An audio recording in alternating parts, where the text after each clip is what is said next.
and welcome to SpaceX's splashdown coverage of the Fram2 mission, the first human spaceflight over the Earth's polar regions. I'm Jessie Anderson, a senior production engineering manager here at SpaceX. And I'm Ronnie Foreman, a senior commercial sales manager. Today we are counting down the return of the Fram2, who are concluding their nearly 4-day journey in space, having orbited the Earth a little more than 55 times.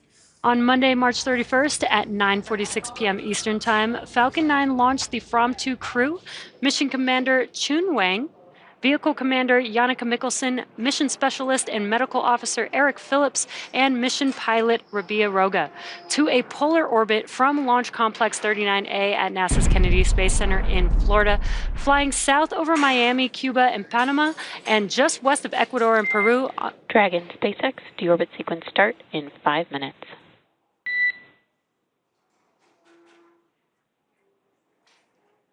Dragon, copy. And just to call out there that the deorbit sequence is going to be starting in a few minutes.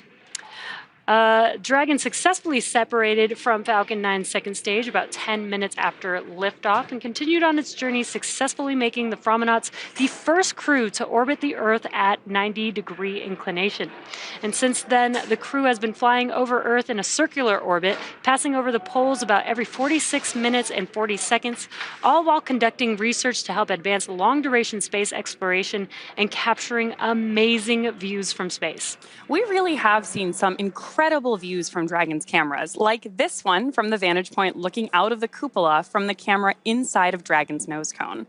And of course, the crew have been sharing great updates on X over Starlink, using Dragon's plug and placer system, a device that is linked to a Starlink terminal inside Dragon's trunk, which is then connected to a router, providing Wi-Fi for the crew. The placer is responsible for establishing and maintaining a laser communications link with Starlink satellites in orbit and providing high-speed internet for the crew to chat with family while in space, as well as share these incredible views and updates with all of us here on Earth, like these clips that Mission Commander Chun Wang posted on X. Now, the crew is now wrapping up their final day on orbit in preparation for splashdown off the coast of California at 9:19 a.m. Pacific time, which is just about an hour from now. Preparations for the Fram2's return to Earth began yesterday when they initiated their first downhill phase burn, followed by the second downhill phase burn, which lowered Dragon's altitude in preparation for the deorbit burn. Which is the one we just heard called out over the nets is coming up. So then following these two burns, the crew finished out a day of research and had their last dinner on board at about 2:50 a.m. Pacific.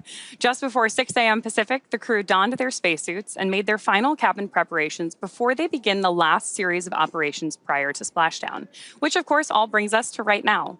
We are currently working towards that deorbit burn, which is planned for 8:26 a.m. Pacific. So let's take a minute to meet the crew returning home from space. I am that person that you meet in a really remote area carrying a film camera and a really heavy backpack full of camera equipment. That is me. Right now I'm pursuing a PhD in Arctic robotics. So I give brains to autonomous boats in the Arctic, which basically means my background is research. I work as a polar adventurer and guide. That essentially means that I'm taking myself and small teams, often customers, on expeditions typically to the North and South Poles. I have dreaming about space stuff for quite some time, and even as young as in my teenagers, I spent so much time following the missions, trying to calculate the orbit, trajectory, and pay very close attention, like what's going on different online forums. As a kid, I actually spent 5 years learning how to walk again and how to reuse my motor skills, like learning to walk, learning to run, learning to jump. And in that time period, I became space obsessed, and they were photographing the planet in 3D. I thought that was really cool. Project that tied me most to space was leading a student satellite project, which was my heart and soul. It is funny because I'm going to launch before the satellite. So I look forward to seeing it come after me, I guess. Looking back historically at how we all came together, we had this polar connection. We all have a connection to an archipelago of islands that is set in the Arctic Ocean called Svalbard. I spent quite some time on Svalbard, the northernmost city or town one can live in and work from. Every crew have a certain connection to Svalbard. Yannicka currently lives there, Chun has been there, Rabia and Chun have both joined me on expeditions there. So we kind of have this connective tissue, if you like. But it so happens that we're all bringing things into this mission that are critical. We will be doing something that is quintessential to humans and that is seeing things with our own eyes. Yeah, the Fram2 mission is like my baby. I planned and designed everything. I make a proposal. I think this is one of my life goals. Such a talented and unique crew. And right now, our recovery ship Shannon is on station, standing by to recover Dragon. And Dragon is on an ascending track on its way to rendezvous with Shannon right now. And we are getting ready to, on the recovery ship, here for in a minute, but on your screen is actually the Dragon tracker, and you can actually see where the Fram2 crew is right now, getting ready to splash down in the Pacific Ocean this morning. So we are getting ready on the recovery ship today. Is Marissa, SpaceX's senior medical research engineer. She's preparing to receive, she is actually there. You can see her on the right hand of your screen on the recovery ship. This is really awesome views thanks to Starlink. Marissa, welcome. Thanks for joining us today. Now, you joined us absolutely. Great to be here. You joined us a few days ago to talk about some research that the crew had planned. Now, what research were they able to complete on their mission? Yeah, the crew's been extremely busy up there. They have accomplished all of their objectives, which is fantastic. What I was probably most excited about was the very first X-ray in space. The crew decided to pay homage to the very first X-ray ever taken, which was of a hand with a ring on it. And they took that same exact image, a hand with a ring on it, so we could actually compare them side by side. After that, the crew took a series of diagnostic images, including the forearm, the pelvis, the abdomen, and the chest. They demonstrated the capability of a DEXA scan, which is a way that we can monitor bone health. And then finally, they took some pictures of electronics showing that we can use this as a diagnostic tool to understand what's wrong with hardware without having to pull it apart. So very successful first demonstration of the very first X-ray machine in space. That is so awesome. I love that they gave an ode to the very first X-ray ever taken. In the launch program, you also shared some of the exercise-related research that they plan to do. How did that go? Yeah, the exercise went great. We demonstrated blood flow restriction, which is the way to make exercise a bit more effective. But my favorite thing that we did with exercise was actually a demonstration where we asked the crew members to do their own experiment. So we said, you guys are the ones in microgravity. We're only here on Earth. Here's your hardware. Here's some exercise bands. You tell us what works. And we let them kind of play and explore. And I can't wait to chat with them when they come back to tell us what they learned. That's awesome that they were able to experiment with their own exercise routines. I would love to hear what they were able to do. But they do have one last big piece of research ahead of them. They are coming back home, but can you tell us a little bit more about exiting the capsule unassisted when they get back?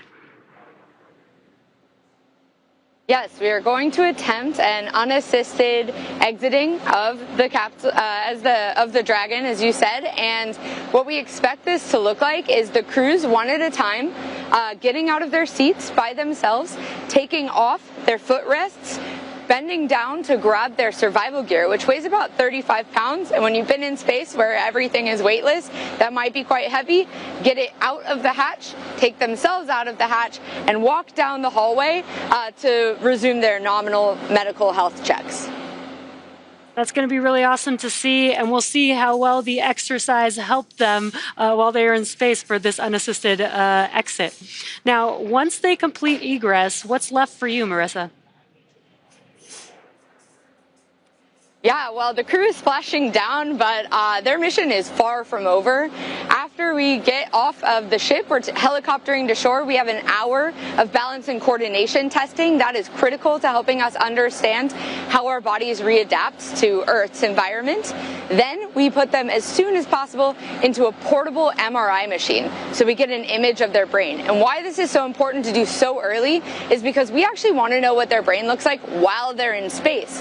We don't have the technology yet to put an MRI onto the Dragon capsule, but what we can do is get them an MRI as soon as they get back to Earth so we can get an idea of all of those changes that happen to the brain.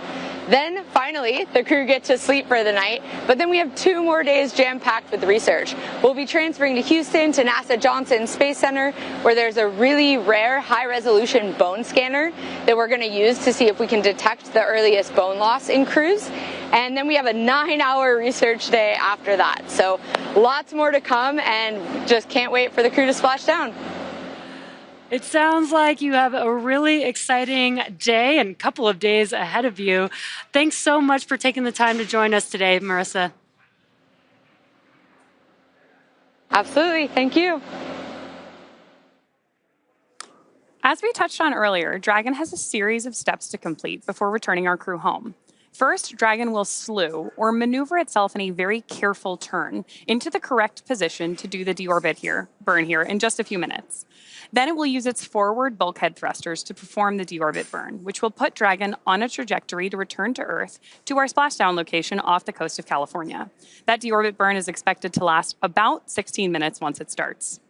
Yeah, this will be the last time the forward Dracos, which are the 4 thrusters located on the top of the vehicle, will ignite. After the deorbit burn ends, the spacecraft will initiate separation of the claw mechanism. After that, Dragon will jettison its trunk. The deorbit burn will place Dragon on a precise trajectory to return to the splashdown zone off the coast of California near Oceanside. And again, this is an entirely new landing location for Dragon. This is the first time a Dragon crew will be recovered on the West Coast. To prepare for these upcoming events, right now, Dragon is autonomously going through its procedures to prepare for re-entry. One of those steps includes isolating the thermal control system fluid loops from the radiator. This system is what will help keep the internal temperature of Dragon comfortable for the crew during re-entry. Obviously, we know one of the reasons that is important is that the exterior of Dragon really heats up as the capsule begins moving through the atmosphere. That comes from 2 things, primarily. One is the friction of the actual air against the capsule, but also that the capsule is moving so fast, we're creating some compression ahead of it. So the heat shield both keeps the crew comfortable and also manages our aerodynamic approach. There's a lot of dynamic events coming up. We did expect the deorbit burn to begin just a few minutes ago, so we are waiting for confirmation on that. But we did already complete 2 phasing burns so far for their return back home. We've had some intermittent views here of the crew, which is looking great as they're preparing for that approach. Of course, at this point, weather is green, and we have our recovery team stationed out in the ocean, which is where Marissa was joining us. So we see it's a sunny day out on the ocean.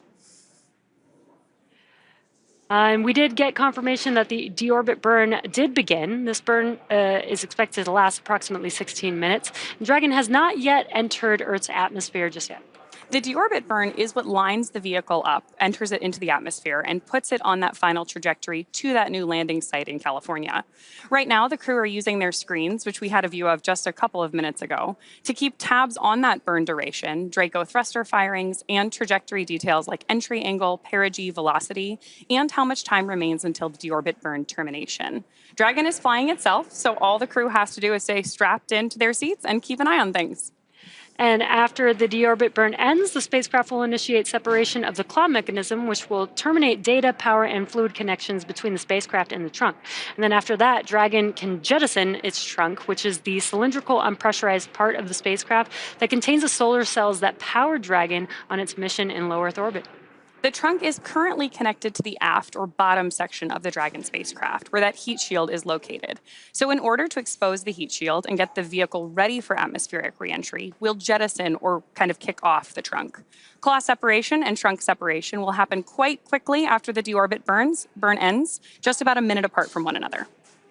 Now, since 2019, Dragon recoveries have primarily occurred off the coast of Florida, but starting with Fram2, recovery operations will move back to the West Coast to support Dragon splashdowns off the coast of Southern California. This will ensure that Dragon's trunk, when jettisoned, will re-enter over the Pacific Ocean. Now, SpaceX engineers did some tremendous work to adjust for this, which included changing how Dragon maneuvers before deorbiting and updating the timing of when the trunk separates from the spacecraft. On previous Dragon missions that returned to Florida, the first step in the process involved Dragon performing a slew to maneuver itself sideways. The claw, which provides data, electrical, and fluid connections between Dragon and the trunk, would then disconnect and the trunk would be separated, exposing Dragon's heat shield for reentry. Dragon then slewed to its deorbit attitude, with its nose pointing in the direction of travel in preparation for the deorbit burn, using the 4 forward bulkhead Draco thrusters, which you've got a good view of the configuration of Dragon on your screen right there. Then after the deorbit burn, Dragon would close its nose cone and maneuver it into a heat shield first position, or the reentry attitude. Dragon then re-entered the atmosphere, deployed its parachutes, and splashed down at the selected site. But now, Dragon will perform the deorbit burn while the trunk is still attached, ensuring its disposal over the open ocean on the same trajectory Dragon is traveling. Starting with Fram2, today, Dragon will first slew to the deorbit attitude with the nose pointed in the direction of travel. Dragon will use its forward bulkhead thrusters to perform the deorbit burn, which will last about 16 minutes, as we've been mentioning. And then the deorbit burn is what will line Dragon up for re-entry into Earth's atmosphere. Then after the deorbit burn, Dragon will disconnect from the trunk. The trunk will be jettisoned while Dragon's nose is pointed toward where we're going. This ensures that the trunk will move away from Dragon, trailing behind it.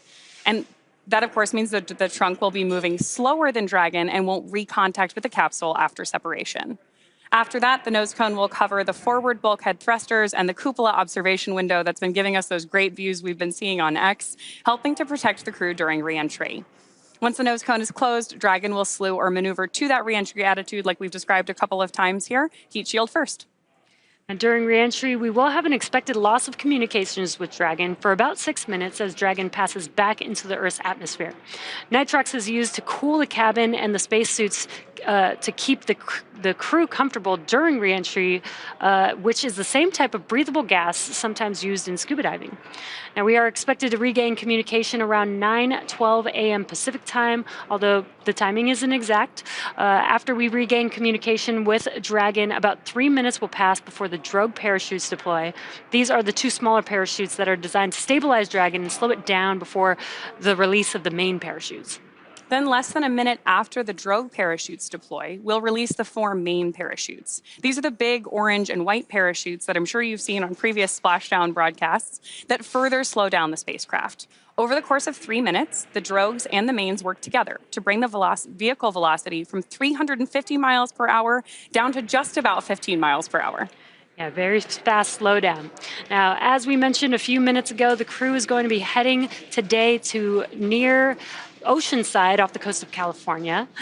And there you can see on your screen. There are 3 sites supported by SpaceX located off the coast of Southern California, including Los Angeles, Oceanside, and San Diego. Spreading the supported sites across multiple locations helps to maximize the return opportunities for Fram2 and future Dragon missions, lowering the chance we'll have to wave off due to bad weather. Now, in a wave-off scenario, Dragon would remain in orbit until the next landing attempt. SpaceX selected primary and alternate splashdown locations, working with a lot of different variables, including what landing sites are available and have favorable weather.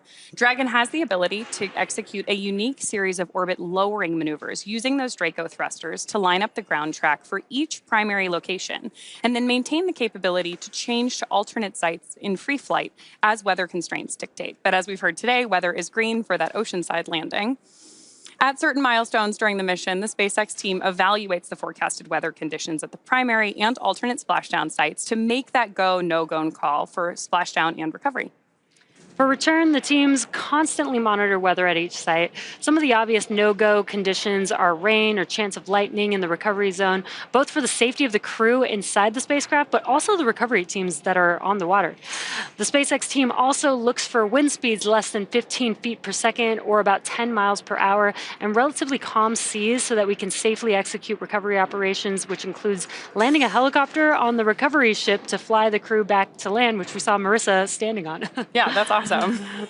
For these operations, SpaceX closely coordinates with the United States Coast Guard to establish a safety zone to ensure both public safety and the safety of those involved in the recovery operations, as well as, of course, the crew on board in the returning spacecraft. Multiple notices are issued to mariners in advance of and during recovery operations, and Coast Guard patrol boats are deployed to discourage boaters from entering the splashdown zones. We, of course, do want to stress to the public the need to respect that safety zone today. Recovering a spacecraft from the water is a hazardous operation, and any boats interfering increase risk to the astronauts in the spacecraft, the teams working to recover them from the water, and the safety of those that come too close. So for the safety of the crew and your safety, we recommend you sit back and watch as we'll be bringing you updates of our astronauts coming home right here.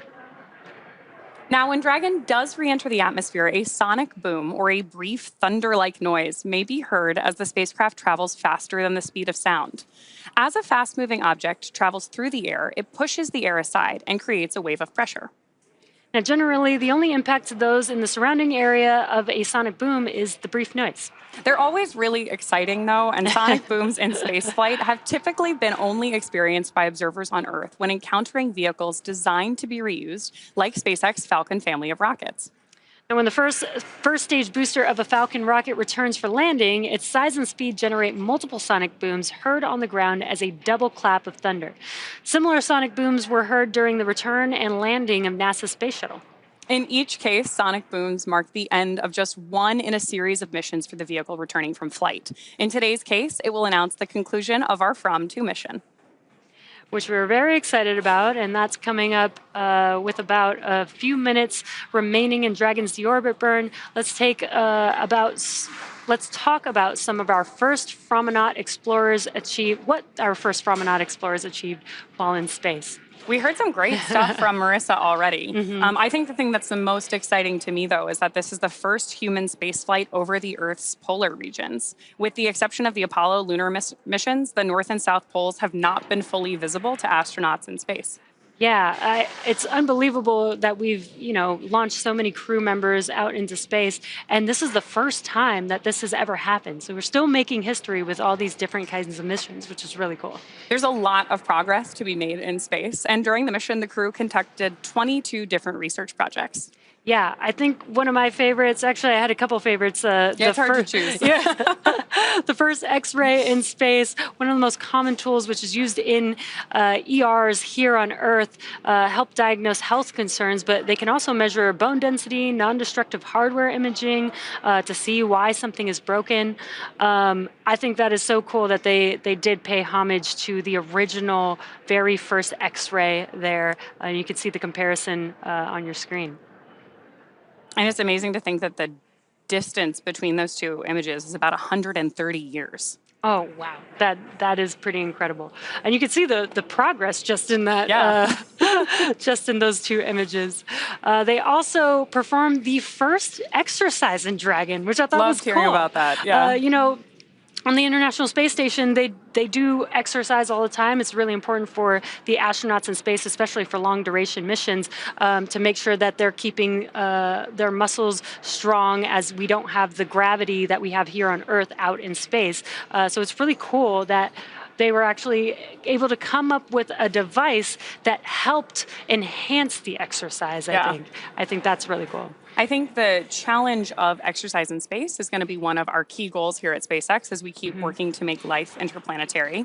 So, of course, one of the experiments on board tested those blood flow restrictions to see if we could generate more strenuous exercise with less space and in less time, given the Dragon is a capsule designed for 4 people in this case, but can actually fly up to 7. And I also love that we get to see what the crew came up with their own kind of self-experiment, saying what can you do in this space, what makes sense, and what seems worth doing. Yeah, I'm really curious to hear, maybe I wonder if it was the same exercises. Did they do team exercises or did they have their own individual ones that worked specifically for each person since Oh, everybody's a yeah. little bit different? Yeah, I'm looking forward to hearing the findings on this one for sure. Yeah. The next one, though, that I'm also excited to hear about is growing oyster mushrooms in space. This is the first time oyster mushrooms have been grown, but there is certainly an optimism here that mushrooms will be a perfect type of space crop. In some cases, they can double in growth every day, helping astronauts to meet their nutritional needs on long-duration space missions like those to Mars. Yeah, with all that working out that they're going to be doing in space, they're definitely going to need some food to keep them energized. In addition to the medical research, the crew teamed up with amateur radio on the International Space Station to host From to Ham, a polar history focused competition for the ham radio community. Now, while the crew orbited, they transmitted images of various locations mixed up as puzzle pieces. Participants from around the globe assembled the pieces to identify the location and uncover its significance to polar history. There has been a huge emphasis on polar history for this entire mission, which is certainly not surprising given that video we saw of the crew earlier and all of their connections to Svalbard. But I'm excited to see which student teams fared the best in that ham radio competition for sure. Yeah, I love that they came up with this idea to do this while they were out in space. I think that's so cool. In addition, the crew brought significant artifacts from history with them to space, including a piece of the original Fram ship deck on loan from the Fram Museum in Norway, a historical medal from the collection of the German Museum of Technology in Berlin, and the Stephen Hawking Medal for Science Communication from the Starmus Festival, which recognizes the work of those helping to promote public awareness of science. Now, I think that is pretty unbelievable knowing how long ago that mission was and to bring it full circle or full orbit to bring a piece with them on this mission. I think that is so cool. Amazing. The crew experienced about 15 to 16 orbits every day with an orbital period of about 95 minutes, which means that our crew saw approximately 15 sunrises and sunsets per day on this mission, which is a little different than your usual Arctic experience. Right, and also a little bit different than the equatorial orbits, which are just a little bit faster than that. So I thought that was interesting that it was just a little bit longer for the orbit going in the polar direction. Yeah, absolutely. Now, the 16 Draco thrusters used to orient the spacecraft during the mission, including apogee, perigee maneuvers, orbit adjustment, and attitude control. There's a lot of thrusters on the Dragon vehicle that are, help them throughout the mission, but especially for them coming home, helping orient the vehicle in the directions that we need for jettisoning the trunk, as well as orienting towards the re-entry zone when they come back down to Earth. Yeah, absolutely. And of course, Dragon is doing all of this autonomously. Mm-hmm. We know that our crew is strapped in and keeping an eye on things, but Dragon really does fly itself. Each of those Draco thrusters produces 90 pounds of force in the vacuum of space, which is, if you've been following along with prior webcasts, not nearly as powerful as the MVAC engine on board Stage 2, but they're doing really different things. The Draco thrusters are doing these fine-tuned kind of attitude adjustment maneuvers and obviously our deorbit burn. While the MVAC is usually what injects our payload or our astronauts into their intended orbit. Yeah, the engines on the rocket help get them. Dragon SpaceX, deorbit burn complete. Performance nominal. Trunk separation sequence initiated.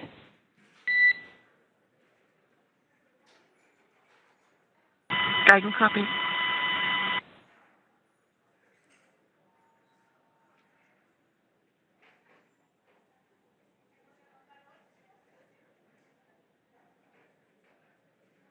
And we did hear just confirmation of that deorbit burn completing. Dragon is now initiating separation of the claw mechanism, which will terminate data, power, and fluid connections between the spacecraft and the trunk. And then after that, Dragon will jettison its trunk, which is that cylindrical, unpressurized part of the spacecraft. The trunk is currently connected to the aft or bottom section of the Dragon spacecraft, which is also where the heat shield is located. So in order to expose the heat shield and get the vehicle ready for atmospheric reentry, we jettison the trunk. So we'll listen in now for that milestone. Nominal trunk jettison. Right on schedule. Great news. Dragon copy, nominal trunk jettison. Great news. We just heard that call out and confirmation that the Dragon trunk has now separated. We always do that call and response from mission control to the crew on board too, to make sure that everybody's staying in tight communication for critical operations like this. So Dragon will now slew, which again is that careful turning maneuver, to the re-entry attitude. Heat shield first, as the trunk gradually drifts further and further away from the spacecraft. Next up, Dragon's nose cone will be closed to protect the forward hatch during re-entry. The crew will keep using their screens to monitor the locking of the nose cone, which is done by a set of hooks. And that is coming up here in just a couple of minutes, and we're getting some great views of our recovery ship here on your screen right now too. And we've been talking about weather. Weather looks excellent there in the recovery zone. Dragon is also beginning to flush nitrox into the cabin and continuing to top off the crew's suits with cool air.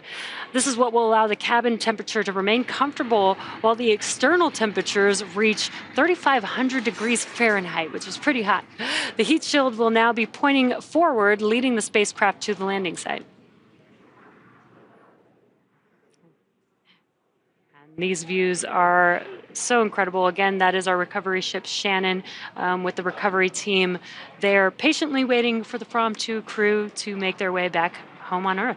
You could tell from that interview we did with Marissa earlier how excited they all are to welcome the crew home, hear their experiences firsthand, and obviously do some of those initial experiments right away, even as the capsule or as the crew exits the capsule unassisted for the first time. Yeah, exactly. I'm sure everybody that has been working with this crew, it's been a while. The mission did not just start on Monday. There's been a lot leading up to it and preparing for all the research that they've been doing, and they still have a little bit more when they get back home. I think the thing that has been the most exciting to me following along with this mission has been watching the crew's updates over X. They have shared incredible videos, again, through that plug-and-placer system, but I'm really excited to see some of the videos that they've taken, some of those like higher resolution images, given that so many of them have experience with Arctic exploration already. I can't wait to see that new vantage point that they have to share with us when they get back. And with cinematography. And there you could see on the Dragon tracker exactly where they are passing over, looks like Antarctica there, making their way towards the Pacific Ocean. Again, they are going to be splashing down for the first time in a Dragon vehicle off the Pacific coast, or off of the West Coast in the Pacific.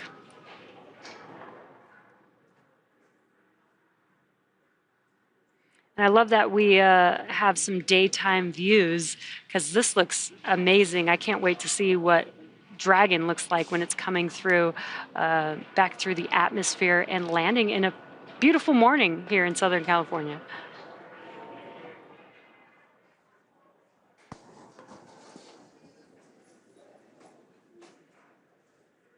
Of course, at this point, we are standing by for more call-outs from Mission Control and our crew as we approach that drogue chute deploy.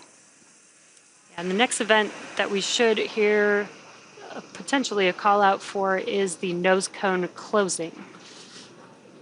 Now at this point, we've completed 2 phase burns, a deorbit burn, jettisoning the trunk, and next up we will have the nose cone closed in preparation for splashdown. We do have confirmation from our team that nose cone close is in progress.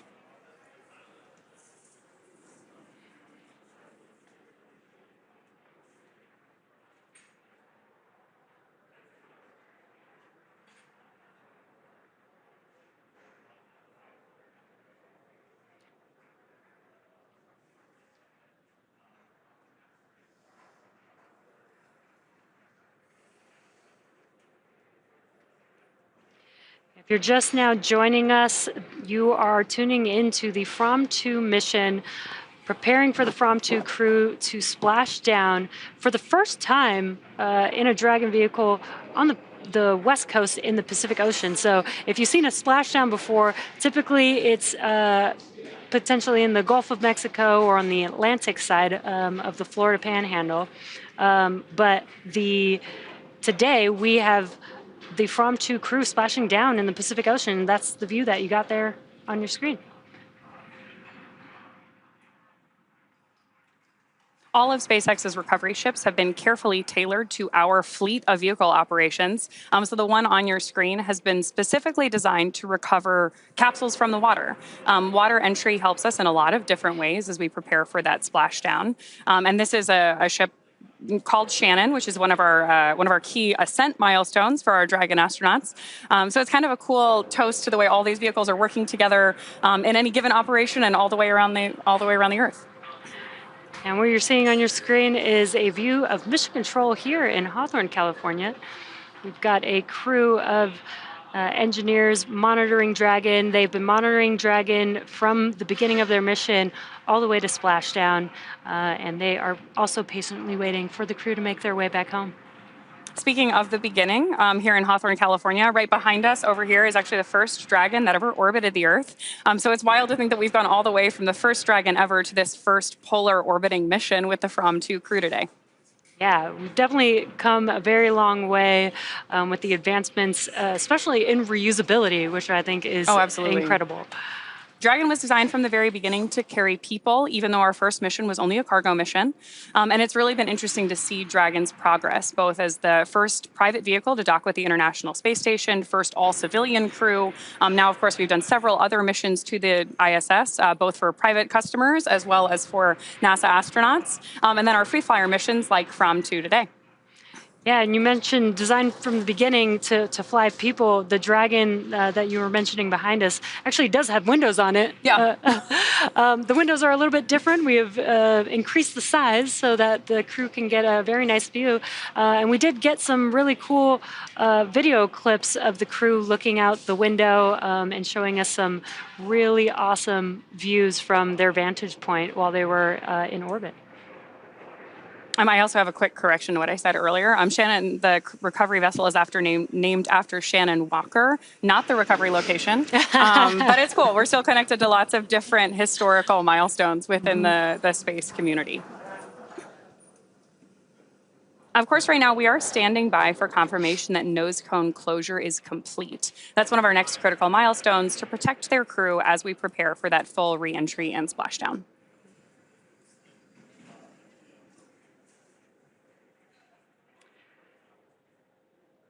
Yeah, I'm really excited to see. You know, we got a few clips here and there.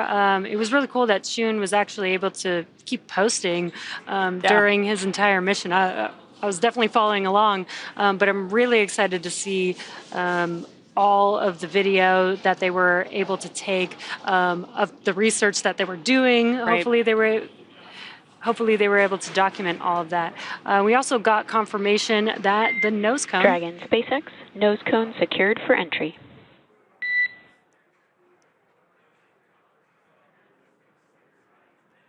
SpaceX Dragon, copy. There we've got that confirmation of closure. That's great. Perfect timing. Next up, we'll be entering a communications blackout, which you mentioned earlier. This is going to last about 6 minutes. Now, that should begin in about 18 minutes from now. Just in case you are just joining us, on Monday, March 31st at 9:46 p.m. Eastern, Falcon 9 launched Fram2 to a polar orbit from Launch Complex 39A at NASA's Kennedy Space Center in Florida, flying over Miami as well as Cuba and Panama and just west of Ecuador and Peru on their ascent to space. In fact, the crew had a great time flying over LC-39A on flight day 3. Let's take a look. I can see our launch pad from here. Whoa. Do you see it? Yeah, Key West. Yeah, but see our launch pad, Chun. Okay, so a little video of how do you See our launch pad? Yes, yes. So you know the big exercise devices on the ISS? We're interested, you very like This is our launch pad. Oh my god. How cool is that?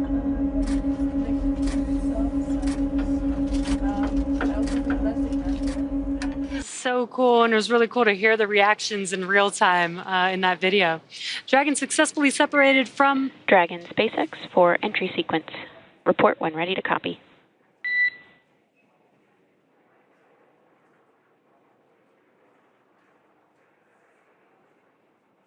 SpaceX Dragon, go ahead.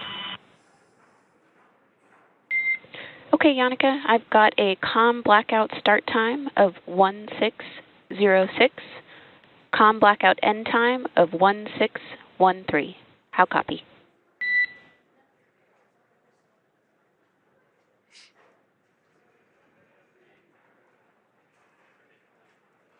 Dragon copy. That is a blackout time of 1606 and end time 1613. See you on the other side at 1613. That's a good copy. With that, can you please verify tablets are secure behind the elastic bands, visors are down, and restraints are tight?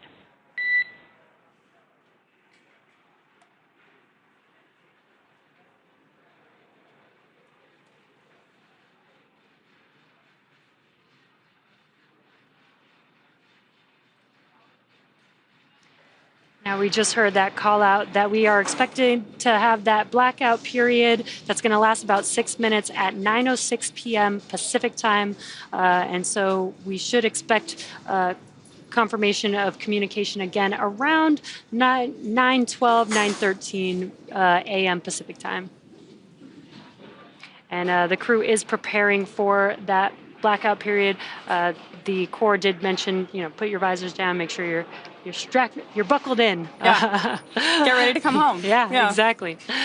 Now, Dragon successfully separated from Falcon 9's second stage about 10 minutes after liftoff and continued on its journey. SpaceX Dragon, all 4 crew members, tablets restrained, restraints tight, and visors down.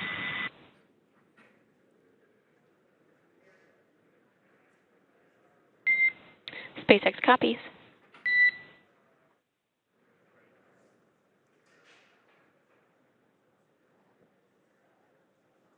And good confirmation that they're all strapped in, visors down, ready to go. Over the last 4 days, the crew have been flying over Earth in a 90-degree circular orbit, passing over the poles about every 46 minutes and 40 seconds, all while conducting research to help advance long-duration space exploration. And Yannicka, one of our crew members on board, is a cinematographer by trade. So she has taken every possible moment to capture her experience throughout the mission. Fram2's return to Earth actually began yesterday, around when they initiated their first downhill phase burn, followed by the second downhill phase burn. Each of these events involved short firings of Dragon's Draco thrusters to lower Dragon's altitude in advance of re-entering the Earth's atmosphere. Now, following these 2 burns, the crew finished out a day of research and had their last dinner on board at about 2:50 a.m. Pacific time. And just before 6 a.m. Pacific time today, the crew donned their spacesuits and made their final cabin preparations before they began the last series of operations prior to splashdown. Before our Framnauts left on their journey, we had a chance to hear what they had planned to do in space, so let's take a look.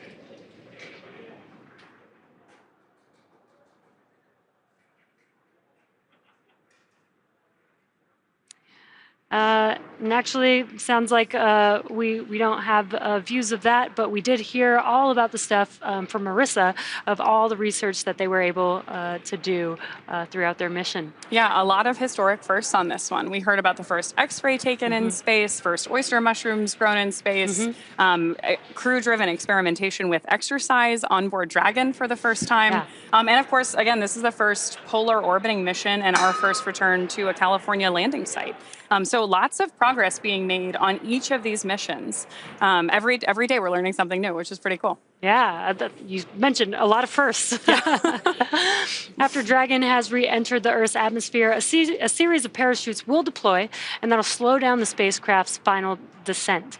Now, first will be the 2 drogue chutes, followed by the 4 main chutes to guide Dragon to its first contact with Earth since launching on March 31st. Dragon will automatically deploy these parachutes when different pressure and positioning sensors on the spacecraft detect that they're at the right speed and altitude. Now, as a reminder, we won't have the same ground station coverage on the West Coast that we have on the East Coast, so don't expect to have all of the same views of Dragon during re-entry and landing that we're used to, but we will still have some, including great drone footage from the recovery vessel. And we will also have telemetry and other data and should be able to bring you updates throughout. Now, during re-entry, Earth's atmosphere does most of the work slowing the vehicle down from an orbital velocity velocity of approximately 17,500 miles per hour. As Dragon comes through the atmosphere at hypersonic speeds, the high temperatures and interactions with the atmosphere generate a plasma field around the vehicle that Dragon's heat shield protects the spacecraft from. By the time of drogue parachute deployment, Dragon will be traveling at just 300 miles per hour and at an altitude of about 18,000 feet. That is incredible how quickly, because it's within a few minutes that happens, that we can slow down the vehicle. Now, vehicle velocity at main chute deploy will be approximately 119 miles per hour at about 6,500 feet above the splashdown site. And vehicle velocity at splashdown will be approximately 16 miles per hour. Pretty slow and steady. Yeah, wild to go from 17,500 to 16. Yeah. Of course, the crew experiences a lot of different things on return, but the highest G load that they will experience during reentry is approximately 3 to 5 Gs, which is basically the same you feel on a really good roller coaster. During their 4 days in space, where the Gs were 0, the crew got to enjoy some amazing views from Dragon's cupola, which is the largest window ever flown in space. So here's a look at the engineering that went into creating that for our crew. When we started thinking about the cupola, it's more than just another window in space. It's an extension of the Dragon spacecraft. So when we got into concepting, it has to have the same feel and aura of the actual Dragon spacecraft. And you are go to open the forward hatch for cupola use, and please enjoy the best view off the planet. When the forward hatch first opens, you can look up and you see immediately that there's a large window up there with the 4 Draco shields protecting the bubbles from the Draco pulses. If you look at the videos from Inspiration 4, you can see their jaws all drop just looking out the forward hatch, not even being in the cupola. The most notable thing to me is that it looks so simple on the outside, but the deeper you go, the more you uncover more complexities within it. There's 3 different bubbles that make up the cupola. The exterior-most bubble is our thermal bubble, which is designed to protect from micrometeorite debris that we could experience on orbit. The center bubble is the pressure pane, which holds in all the pressure. And the innermost pane is our scratch pane, designed to protect from anything that the crew inside might be doing. It's actually made from acrylic and polycarbonate layers, but you also have technologies that are in, say, fighter aircraft that are applied to the cupola. We have a coating called indium tin oxide, which keeps the temperatures down on the inside of the cupola space. All these aspects are tested on the ground and made sure that we operate safely and that we know that when the astronauts are going up there that they have a great time. What makes this the largest window in orbit? It's just the overall size of it. I feel like it's just so immersive, you're inside of the bubble and you're looking out and space is literally all around you. I think the experience of having the cupola on Dragon makes it such that Dragon is the experience. Even when we fly our short duration missions to the ISS feels like the destination and the experience, whereas having the cupola on Dragon really makes Dragon and being inside the cupola the destination. When you get into the cupola, it feels almost like you're on a spacewalk. The Earth all around you, the stars, sunrise, sunset, getting up in there and looking out is a one-of-a-kind experience.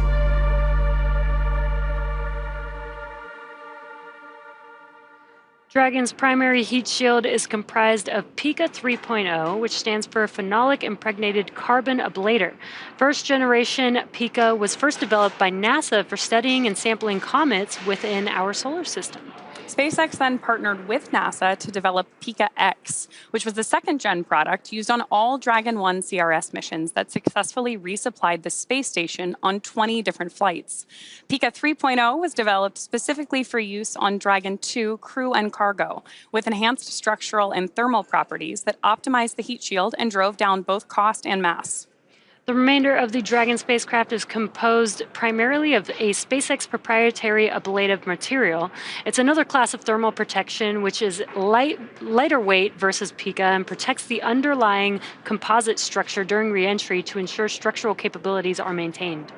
While Dragon will experience temperatures well over 3,000 degrees Fahrenheit during peak reentry conditions, the characteristics of the thermal protection systems, coupled with the environmental cooling and life support system in the pressurized interior, should ensure that the crew will stay cool and comfortable during all phases of reentry through splashdown. And I think that's very important because 3,500 degrees Fahrenheit is pretty hot. We actually heard Sarah in the launch program talk about, Sarah and Anna talk about the almost like different colors that you see with the plasma building around it. So hopefully the Fram2 crew will get to see something cool like that. Now we also have our space suits that are custom designed for each of the crew members. We do 3D print the space suit helmet, and there you can see the suit. They are flame resistant. They have a flame resistant outer layer, as well as hearing protection during ascent and reentry, as those are very loud dynamic events. The spacesuit is really an extension of the spacecraft, as it's built, just to protect the crew just as much as the capsule itself. We obviously heard call-outs earlier that our crew was preparing by pulling their visors down. They really do that full suit up for any dynamic phase of flight. So for our Fram2 crew, that has been both launch and our reentry going on today. So right now, of course, Dragon is decreasing in its altitude as it gets closer and closer to the Pacific Ocean. But deorbit did not begin today. It actually began with 2 phasing burns, the first of which was on Friday. Yeah. We've got a great view on your screen right now of where Dragon is on its trajectory right there off the coast of California. Yeah, they're getting very, very close, just a few minutes away from splashdown, really. And you can, of course, continue to follow the crew's progress with that trajectory in the upper right-hand corner of your screen. Once we reach about 100 kilometers in altitude, we will begin our entry interface, and the crew and both the capsule will begin to feel the effects of Earth's atmosphere, which are primarily lift and drag. We'll also begin flushing the nitrox into the cabin, like you mentioned earlier, topping off the suits to keep our astronauts cool. And of course, our heat shield at that point is pointing forward towards our landing site. And we are expecting that blackout period to come up here to start in about a minute or so. And actually, it sounds like we got confirmation that we are currently in the blackout period. This is going to last about 6 minutes. Again, the reason why this is happening is because the vehicle has plasma building up all around it, which prevents us from having comms with the vehicle, but it only lasts about 6 minutes as the vehicle is re-entering the Earth's atmosphere. Once we get back into the atmosphere, that plasma clears up, and it won't be so hot anymore. So at this point, we are in the communications blackout period, again, which will last about 6 minutes due to plasma formation around the spacecraft. Now, during this time, no vehicle telemetry is received by mission control or the recovery team, and no external commanding of the vehicle or voice communication is possible. But as a reminder, Dragon is designed to fly itself and continues to autonomously use those Draco thrusters to orient itself during reentry.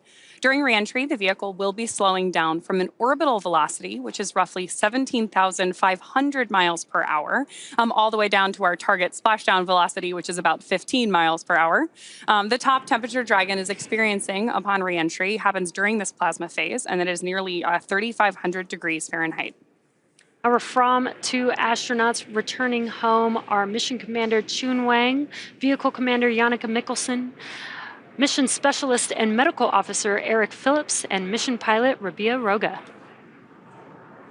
Just in case you are just joining us, we are wrapping up a mission that began on Monday, March 31st at 9:46 p.m. Eastern Time when Falcon 9 launched our Fram2 crew to a polar orbit from NASA Launch Complex 39A from Kennedy Space Center in Florida. Dragon successfully separated from Falcon 9's second stage about 10 minutes after liftoff and continued on its planned polar journey. Since then, the crew has been flying over Earth's polar regions while conducting loads of research to help advance long-duration space exploration and our understanding of human health in space. And they have been uploading some great updates and visuals from space, like the clips we were showing earlier and like the clips that Mission Commander Chun Wang has been posting on X. We have also seen some incredible views from Dragon's onboard cameras, like this one from the vantage point looking at the cupola from outside of the spacecraft.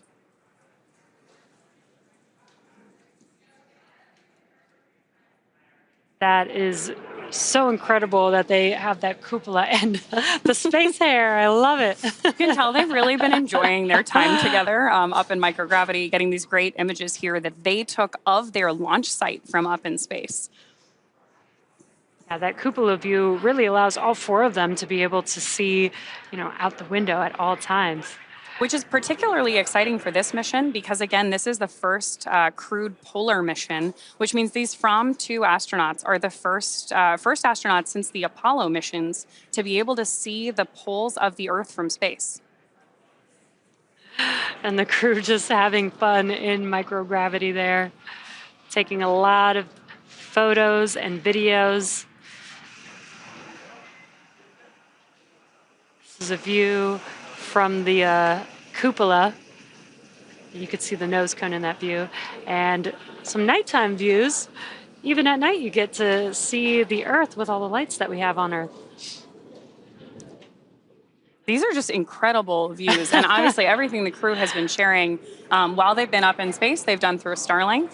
And it has just been so cool to hear those first-hand accounts, see what's jumping out at them, what's been exciting to them. And I'm sure we'll see a lot more as the research findings continue once they get back home. Yeah, and what I think is so cool is that they've been able to post live while they're in space thanks to Starlink being on board Dragon. Yeah, talk to their families, video chat. We saw some great shots earlier of someone actually video chatting with somebody back on Earth. I just think that's an amazing, amazing leap forward for crewed spaceflight. Yeah, we talk about it all the time. We are trying to, explore space, but also how do we make space and all the exploration a little bit more closer to home on Earth? And we've got the Starlink communications to enable that. We had X-ray being brought on board, which helps with health and any emergency situations, but also research. It's really incredible how close we're starting to make the space environment closer to what it is like on home. Besides, we don't have gravity up there. Yeah, it's been cool to see the SpaceX research program kind of take Earth to space, right? Like, how do we plan for food and exercise and all these things that will help us continue to explore space and ultimately make life multiplanetary? Yeah, and we only have really a limited time while the crew is out in space, so it's really great to see the amount of progress that you're able to make. And Fram2 has only been on this mission for just a few days, and they've been able to do 22 research experiments. That's a lot of research and data that they can advance. And of course, we're getting views on your screen right now, our first views of the capsule on its way back to Earth. We've got a lot more trajectory information on the screen right now, so you can continue to follow along as Dragon makes its way back toward its splashdown site, which, again, just in case you're joining us a little bit later in the program, today we are splashing down off the coast of California instead of off the East Coast, which is what you've probably typically seen if you've joined us for crew recoveries in the past. Today we're targeting a touchdown just off the coast of Oceanside here in California. Yeah, and we are expected to splash down at 9:18 a.m. Pacific time, and we are still currently in the blackout comms period, but we are expecting to come out of that any minute now. And this is the recovery zone where the vehicle will be splashing down with the recovery ship Shannon patiently waiting, as well as a couple fast boats there. A part of the recovery team, they'll first meet Dragon once it splashes down, make sure that the vehicle is safe, and then begin the recovery operations. One of the next major milestones we're standing by for on board Dragon is the deploy of our drogue chutes. We have 2 sets of parachutes on board Dragon during reentry. The first are the drogues. We deploy those when the capsule, which we're getting great initial views on your screen. You said it earlier, but the fact that we've got these daytime views is great. So like I said, we're standing by for that drogue chute deploy. That will happen when Dragon is moving at about 350 miles per hour. Those chutes are designed specifically to be deployed. Dragon, SpaceX, comm check.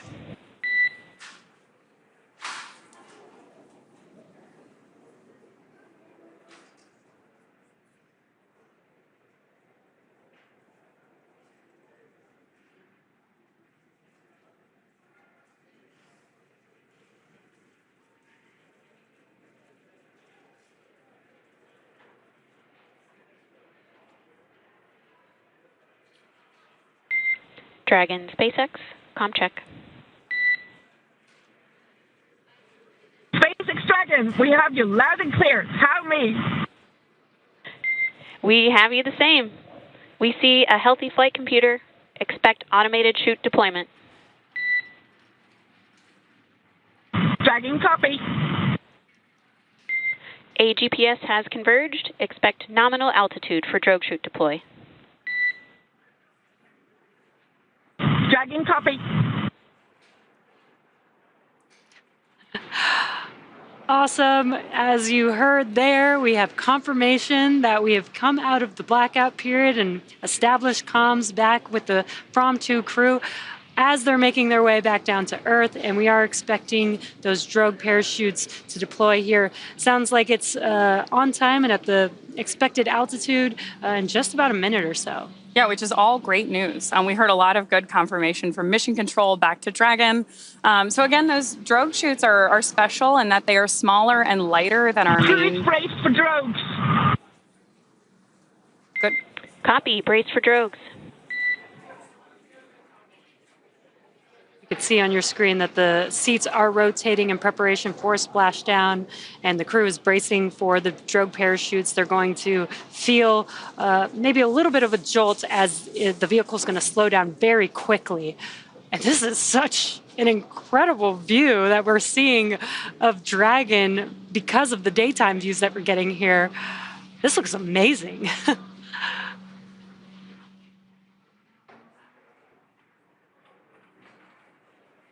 So just ahead of the call out for drogue chute deployment, Dragon will autonomously safe the propulsion system on board and then deploy those drogue parachutes, which we just see on your screen right now. I can't get over these views today.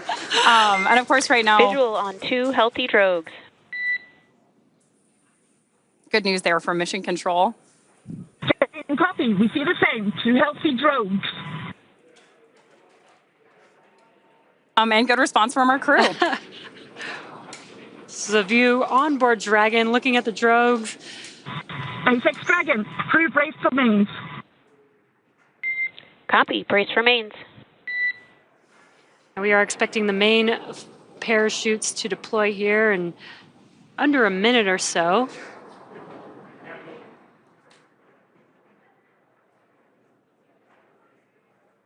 So wow. Yeah, those are amazing. Right now, those drogue chutes are doing that initial slowdown, and it looks like we're getting views here of main parachute deploy. We see visual on 4 healthy mains. SpaceX Dragon, we see the same. 4 healthy mains. And you can see that the main parachutes have deployed. They are expanding. Once they're fully expanded, they are going to slow the vehicle down all the way to about 16 miles per hour, right in time for splashing down into the Pacific Ocean today. Right now, Dragon has saved all propulsion systems on board. 1,000. Copy. 1,000 meters.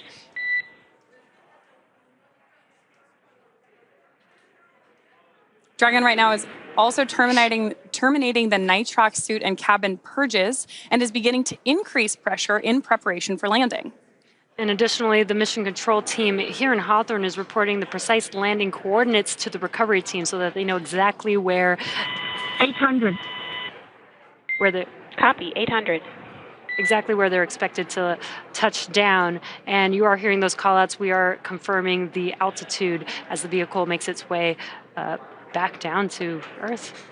And of course, now that we've had confirmation of both drogue and main parachute deployment with these great views of our crews inside Dragon on your screen now, our next major milestone is splashdown. Yeah, very excited with these awesome views that we're getting. 600. 600 meters. Landing in water is simpler, therefore more reliable, and it provides more margin against unlikely parachute issues. Now, we had to learn how to make Dragon waterproof, but once you do, it's rinse, review, and reuse.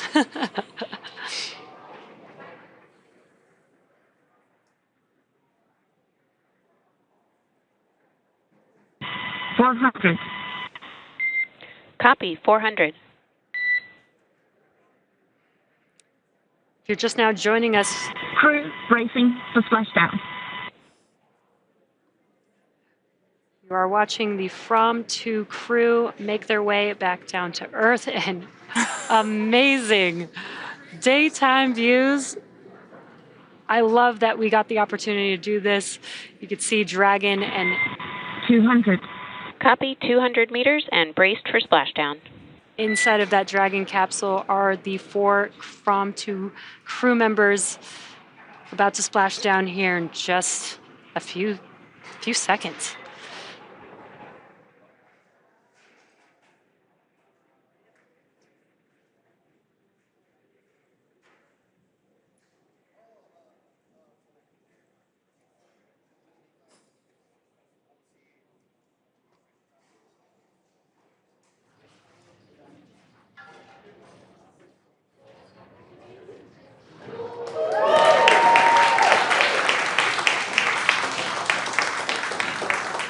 Welcome home, Fram2. We have confirmation of splashdown of the Dragon spacecraft. Dragon has returned home with the Fram2 crew.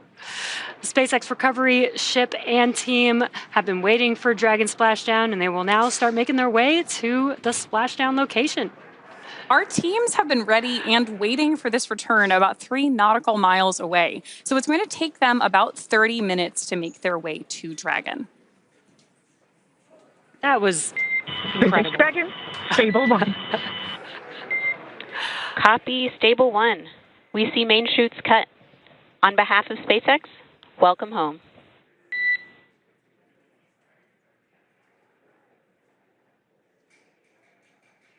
Great confirmation there from our mission control team that we've seen main chutes cut. We do that to make sure that those main parachutes, once the capsule is safely back in the water, don't pick up any wind or drag the capsule. As we have our 3 recovery vessels, the main Shannon recovery vessel and those 2 fast boats on their way out to greet our crew. System safety verifications are in progress. We'll report back when recovery personnel are en route. Copy.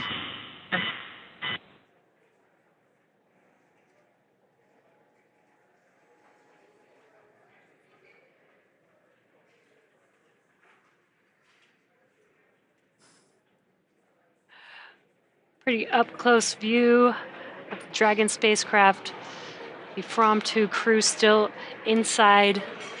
Welcome back to Chun, Yannicka, Eric, and Rabia after their few days in orbit, in polar orbit around the Earth. Very excited to have them back home. They're actually not done with their research experiments. They do have one more coming up, which will be exiting the Dragon capsule unassisted. Now, we have done this before, just not in Dragon, so this will be a great experiment to have for ending their 4-day mission in space. This crew really has contributed to a tremendous number of experiments. They did 22 while on orbit, contributing to a lot of firsts, as well as continuing some longitudinal studies that have been in work for quite some time.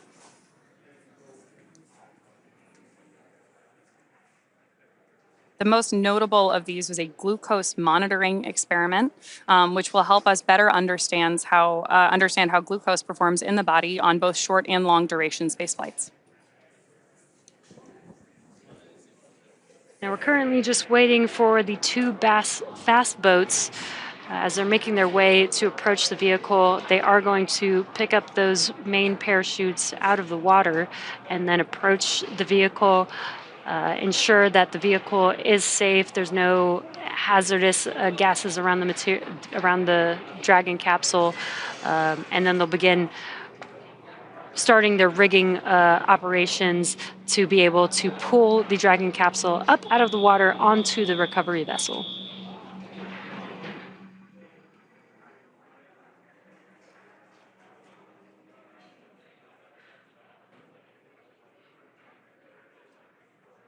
Right now, our Fram2 astronauts are safely inside Dragon as we await for those recovery teams to arrive. Again, they have been stationed about 3 nautical miles away.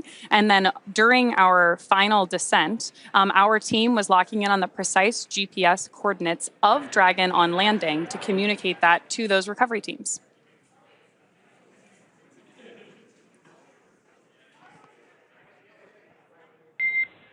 SpaceX is go for recovery personnel to approach. Expect personnel alongside in 1 minute. And you can see that the fast I can boats... copy expecting personnel alongside in 1 minute. There you can see that the fast boats are now approaching. Hence the word fast. That was pretty quick.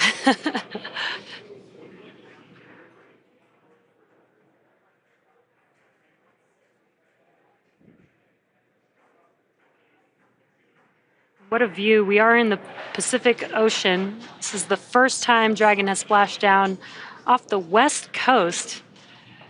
It's so awesome that we got daytime views of this moment here. Now the recovery team is approaching the Dragon capsule. As I mentioned earlier, they are going to try and make sure that the vehicle is safe before they begin additional recovery operations. At this point, Dragon has already autonomously completed several steps to safe itself following splashdown. For those of you just joining us, our mission has gone smoothly so far. Fram2 successfully splashed down off the coast of Oceanside, California in the Pacific Ocean at 9:19 a.m. Pacific.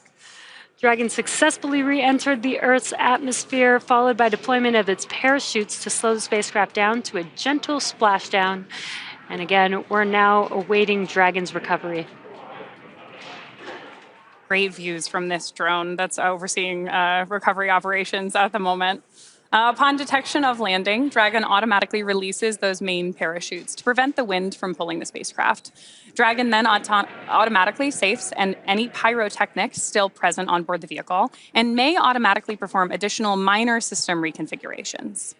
The astronauts remain seated in their suits at this point, but the onboard air conditioning keeps temperatures in check inside the spacecraft, and the communication systems on board remain powered so the crew can continue to communicate. SpaceX has 2 fast boats in our recovery fleet, one of which you can see just behind Dragon, and a couple others moving around at the moment, that move quickly to the splashdown point. They're being followed by Shannon, our main recovery vessel, which will move into position upwind of the spacecraft. Now, the 2 fast boats have very specific roles. The first approach is focused on immediate safety inspection of the spacecraft integrity and checking for any presence of hypergolic propellant vapors, ensuring that it is safe for Shannon to approach the Dragon spacecraft. Then once Dragon is cleared for full approach, the team begins rigging the spacecraft for water recovery by the recovery ship. The second fast boat is responsible for parachute recovery and also serves as a redundant boat to the first. And of course, if you've seen droning in and out of the frame here, a team member of ours on a jet ski also helps to gather up the now detached parachutes. It'll take a little over 10 minutes for the recovery crew to complete their safety checks, and then once they're complete, the team will begin preparing Dragon to be lifted into the recovery vessel. As part of the preparation for this lift, one member of the recovery team will climb on top of the spacecraft so that they can attach Dragon's hoist rings and connect the lifting lines. It will take us less than an hour to raise Dragon to the recovery boat and for the crew to exit the spacecraft. And again, today, they will be exiting the spacecraft unassisted. And hopefully they were able to work out a lot in the last 3 days and potentially may not see much of a difference. We do know that while you're in space and you don't have gravity, you may lose some muscle mass and some bone density, but with a short trip and being able to have the workout equipment that they had, we'll see how their exiting of the spacecraft goes unassisted today. We heard earlier in our webcast today, too, that that's not just them exiting the capsule. They're still wearing their spacesuits, obviously, and altogether the equipment that they're carrying weighs about 35 pounds, which may not sound like a lot, but after you've been up in 0 gravity for quite some time, right. In our case, it's been about 3.5 days for our crew. Hypergol sweeps and unfired ordnance checks are nominal. Rigging in progress. Approximately 25 minutes until capsule lift. Stand by for PMC with the SpaceX flight surgeon. Dragon copy on all and standing by for PMC with flight surgeon. Good call-outs there that our first set of safety sweeps by that first fast boat are complete on board Dragon. Our recovery teams are now preparing to lower the vessel's hydraulic lift mechanism on board Shannon into the water to bring the spacecraft back up onto the ship. We have an on-deck translation system known as the nest, and that's where we'll put Dragon. Dragon will then remain in the nest during crew extraction and for the journey back into port. Dragon is currently done being inspected. We did get the go that the vehicle is safe. And you can see there on your screen the recovery team member on board Dragon attaching some lifting rings and hoists in preparation for that lift.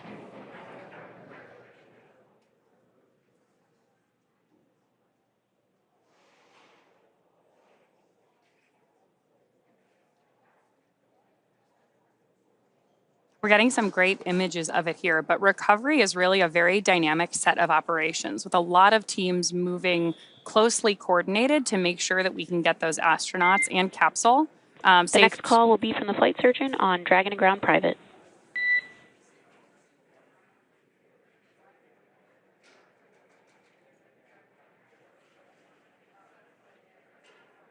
A little more communication there from our core to our crew on board about what to expect. And obviously our teams are continuing to work here to make sure everyone is as safe as possible.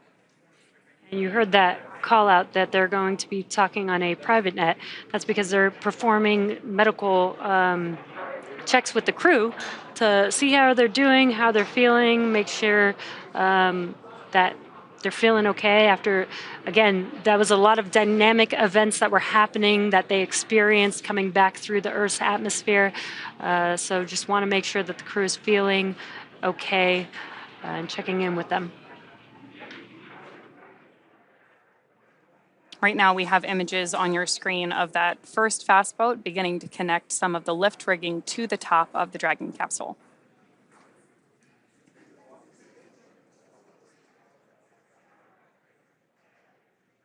And meanwhile, our recovery vessel Shannon is preparing to receive the Dragon on board so that we can do that egress of the crew.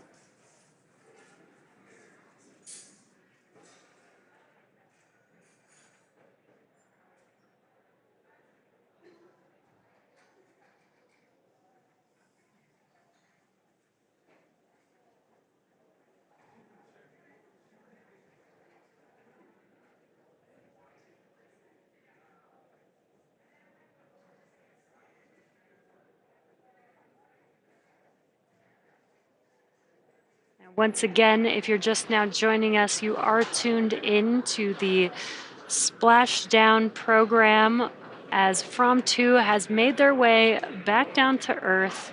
4 crew members still patiently waiting inside of the Dragon capsule that you see there on your screen. And we are currently in procedure of the recovery operations. The next milestone that we should be able to visually see will be when the Shannon recovery vessel approaches the Dragon capsule, and then we will lift the capsule up out of the water into what we call the Dragon nest on board the recovery ship.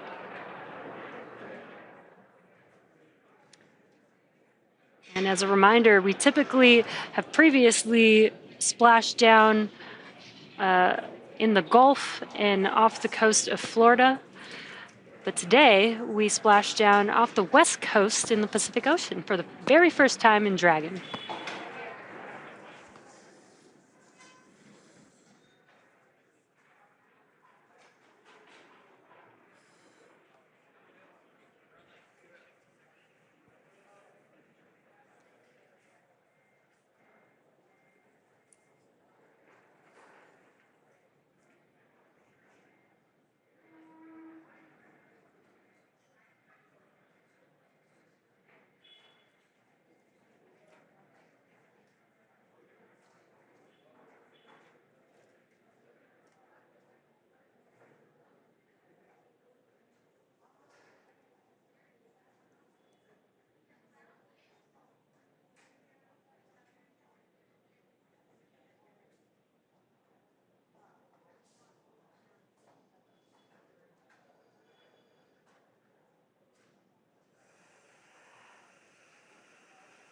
And the Fram2 crew is still patiently waiting inside of the Dragon capsule there on your screen. We have Mission Commander Chun Wang, Vehicle Commander Yannicka Mick Nicholson, excuse me, our mission specialist Eric Phillips, and mission pilot Rabia Roga, completing their 4-day mission in polar orbit. Our crew actually all met together in Svalbard, which is something that our commander, Chun Wang, shared on X while they were up in space. All of them have deep ties. Dragon SpaceX, comm check.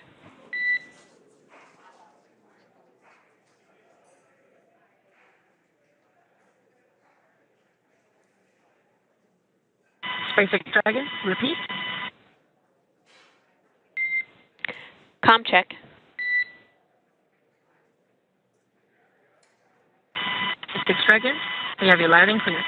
Tell me. I have you loud and clear as well, and Dragon to ground is no longer private.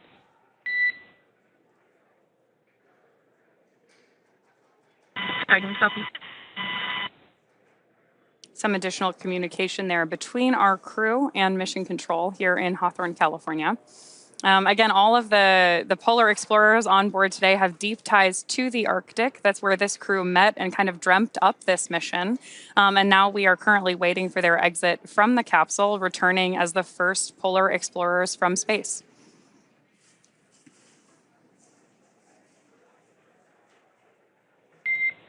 Dragon, be advised, we are transitioning our forward link. Comm will be unavailable for approximately 5 minutes.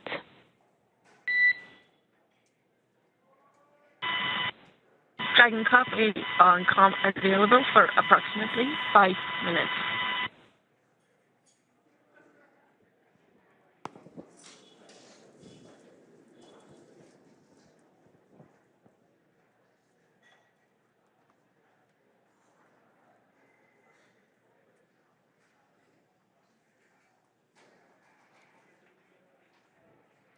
And there you can see our recovery vessel Shannon and a view from on board the recovery ship. Now this is the deck that the crew will walk out onto when they first exit the vehicle. The Dragon capsule will be lifted at the end of the vehicle, or the recovery vessel there, into the Dragon nest, and then it'll translate forward. And there you can see the Dragon nest a little bit better there. It'll translate forward to that deck where the recovery team can open the hatch and allow the crew to exit the capsule.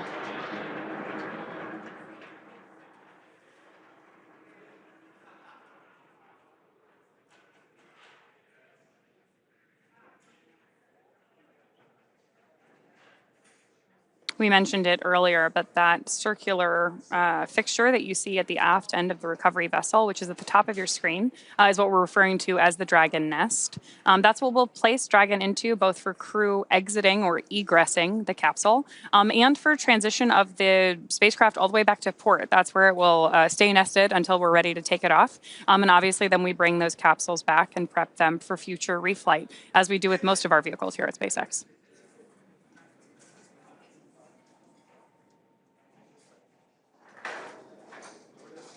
Yeah, this capsule actually flew 3 times prior to the Fram2 crew.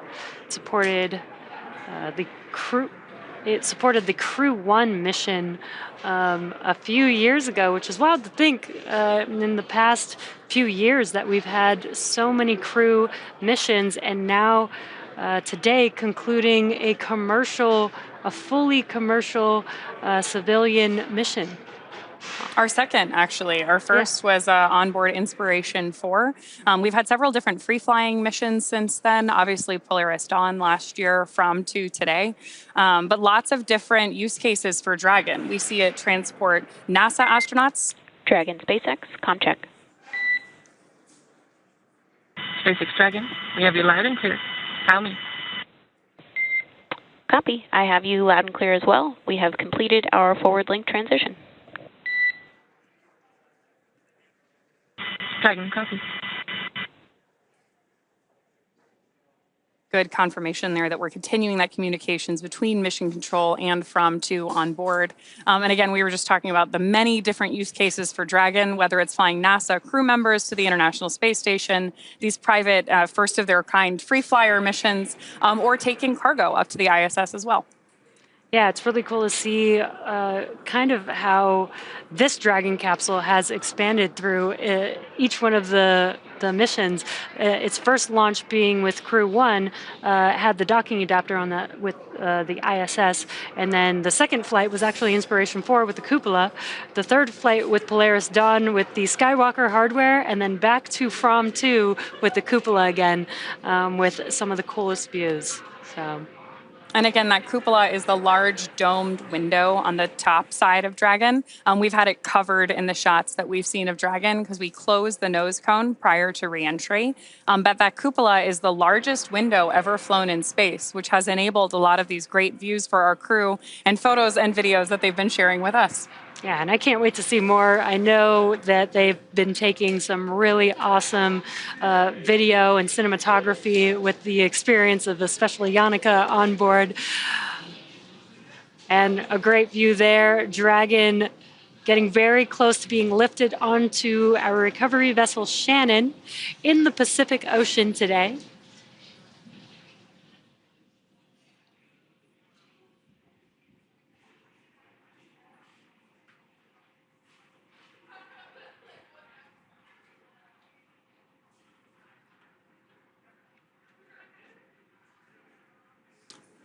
Right now, our teams are working on lowering the vessel's hydraulic lift mechanism on board Shannon into the water to bring Dragon up on deck. We'll go ahead and put it in the Dragon nest we were talking about a little bit earlier there. This really is a closely coordinated effort between a lot of different teams, and we're seeing a lot of different vessels, team members, all work together in these different shots that we're getting from the drone covering recovery today. And you can see how calm the water looks in the Pacific Ocean. That is one of the weather factors that we do monitor for a crew splashdown. And it looks very calm. Weather looks great, blue skies. I'm sure the crew will be happy to step out for the first time, get their first breath of fresh air from the Pacific Ocean and see some blue skies. Yeah, their first experience back on Earth since they launched on March 31st from Kennedy Space Center in Florida. Our crew took off from LC-39A, which is also a historic launch pad in many ways, and is the one that we most often launch from for our crewed missions here at SpaceX.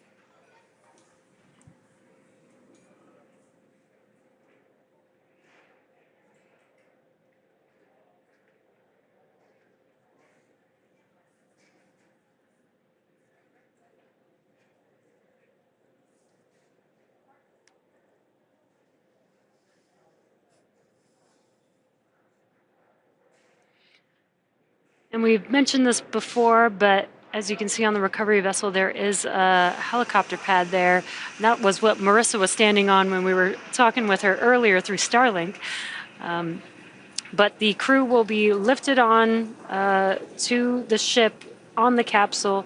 They'll exit in a great view there of the nest that the capsule will be lifted and set onto.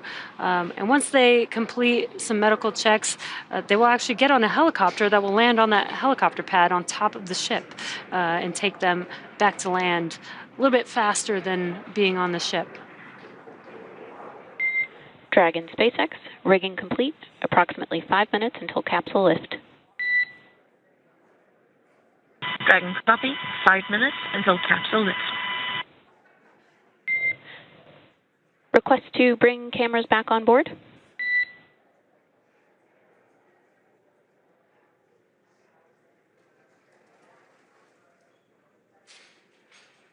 SpaceX Dragon, stand by. Copy, standing by. One other note, please be advised the ground team is working to clear the insufficient O2 for full depress caution from your board. Dragon copy.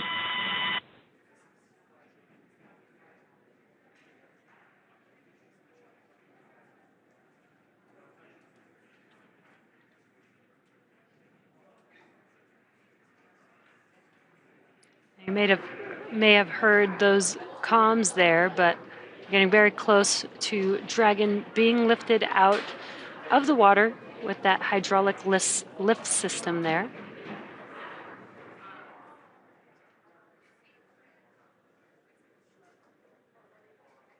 Very cool to get a chance to see this recovery vessel at work, too. There are a lot of different ground and water-based support systems that go into every launch and recovery. Brace for capsule lift.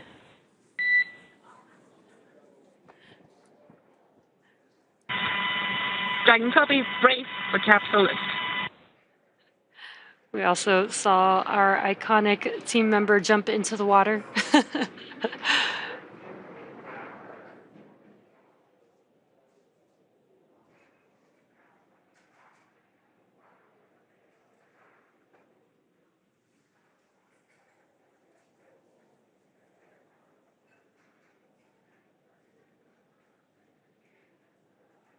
The Fram2 crew inside of the Dragon capsule being lifted out of the water and will be gently placed on that Dragon nest that you see there.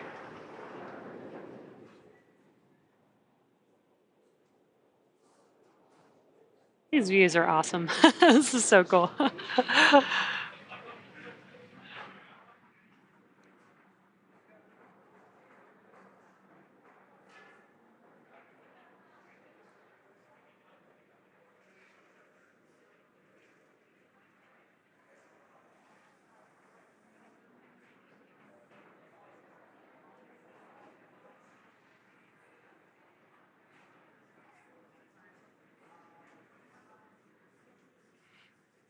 In case you are... SpaceX Dragon, still requesting to stand by on cameras internal. No problem. Cameras will remain external. Some more communication there between our crew and mission control. In case you joined us later in the webcast, this was our first recovery of a Dragon off the West Coast. So it'll be interesting to hear what our recovery teams have to say about the differences between operating on the West and East Coast. Typically, the West Coast water is a little bit colder, so we'll see what the fast boat crew members especially have to say about the difference. Yeah, hopefully with the warmer, sunny weather, it was a little bit warmer in the water for them. Yeah, we had beautiful days, beautiful daytime views today of Dragon's recovery. We did splash down just off the coast of Oceanside, California, but we narrowed that selection down from 3 possible landing sites along the West Coast today. And all of that was decided in part by weather, but a lot of other different variables. Dragon, go for cameras internal. Copy. Taking cameras internal.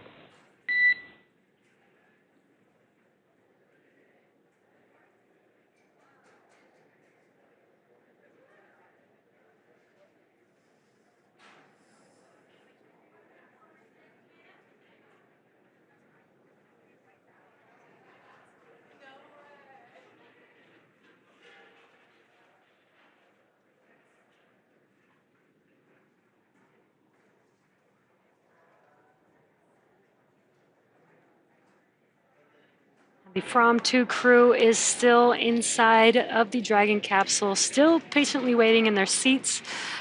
And that is Mission Commander Chun Wang, Vehicle Commander Yannicka McNicholson, Mission Specialist and Medical Officer Eric Phillips, and Mission Pilot Rabia Roga, waiting for that Dragon hatch to open here momentarily. Before that happens, we're going to translate the Dragon capsule over to the deck that we saw earlier, and the recovery team will then have access to the hatch and be able to open it up and allow the crew members to exit. And Dragon cameras are back on board. Dragon copy. Looking good, guys. Now, before we move forward with, there's our first first view of the crew following splashdown. Everybody looking happy, healthy? The first person to meet with the crew is actually going to be a SpaceX medical officer to continue checking on the health of the astronauts. See some fist bumps there. Everybody's happy to be home. Welcome aboard the recovery vessel. Recovery personnel are completing their final checks. Stand by for translation to the egress platform. Dragon copy. Standing by.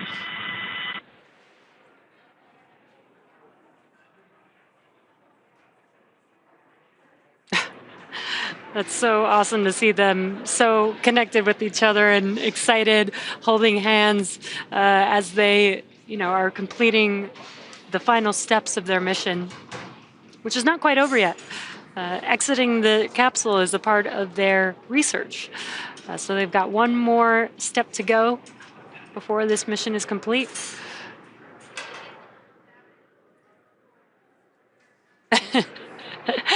Looks like Rabia is trying to experience what gravity is like again. It'll be great to hear their description of having been up in space, given the wide variety of backgrounds that they brought to this mission. Right. Right now, we are standing by for translation of the Dragon up to the deck before opening the hatch on board Dragon.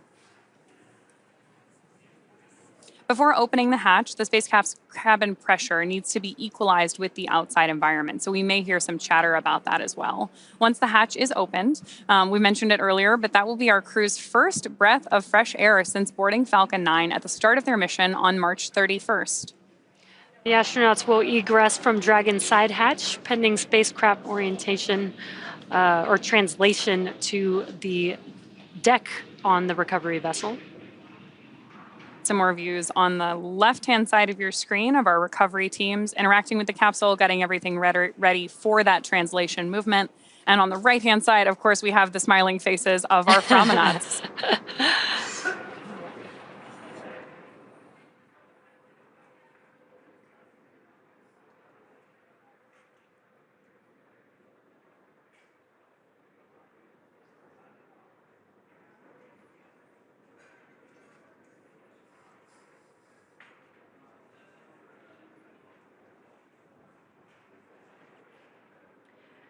And if you're looking at the right hand of your screen, from left to right, we have Mission Specialist and Medical Officer Eric Phillips.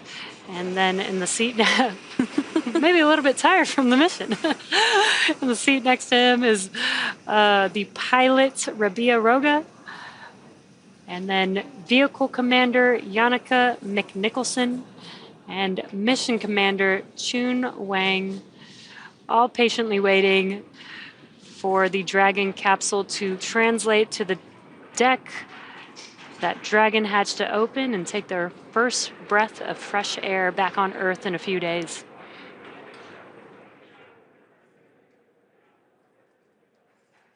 This crew completed just about 55 orbits of the Earth during their mission, passing over the poles roughly every 46.5 minutes. Yeah, and just cool to just get a different perspective of Earth in the polar orbit. No crew has ever orbited that orbit before, which is so awesome that this Fram2 crew has made history.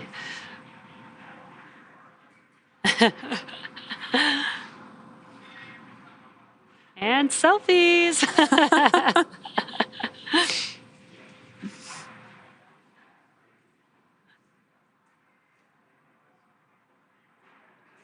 And it's cool that Chun is using his phone even with his gloves on. These are gloves that are made to work with displays, and it looks like it still works with your phone.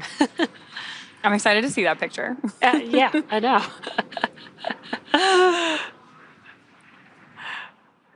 Of course, we do have our crew visors up at this point because we are safely on board Shannon, our recovery vessel.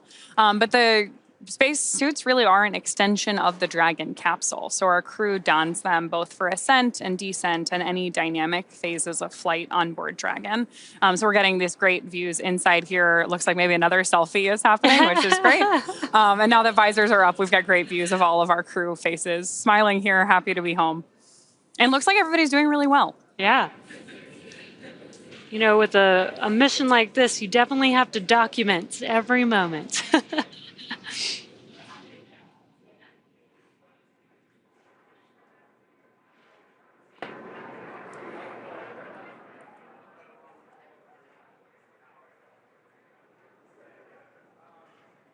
Oh, and there we're seeing great visual of Dragon beginning that translation on the nest up to the deck. There's our recovery team preparing to open up the hatch. Obviously, a medical officer standing by to greet our crew. They are going to exit Dragon unassisted today, which again is one of their final experiments as a crew here. This is unique because the crew has been operating in microgravity. So what we're testing here is their coordination and their ability to transmit, or their ability to go from that zero gravity environment back to regular gravity here on Earth while wearing their roughly 35-pound spacesuit.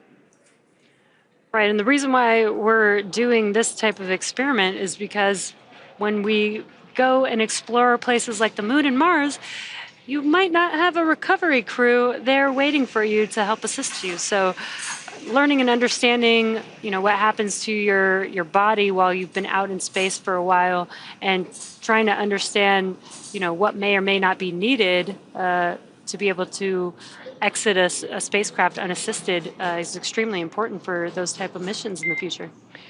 Dragon SpaceX, stand by for side hatch opening and egress. Dragon copy, standing by for side hatch opening and egress.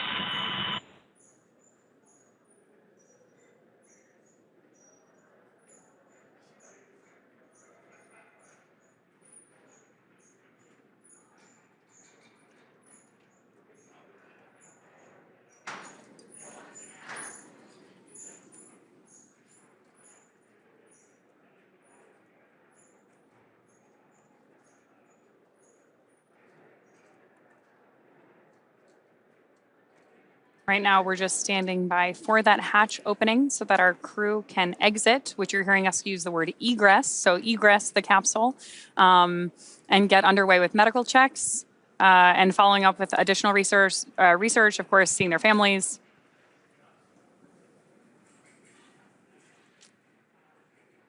And there's that hatch open.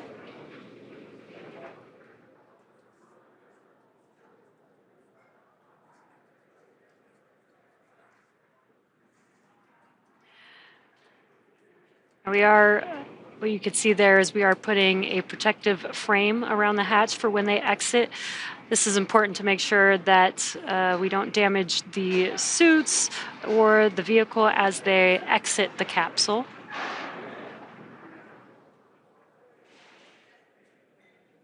Again, this vehicle is reusable, so we want to maintain the integrity of the vehicle as well as the making sure that the crew is safe as they exit.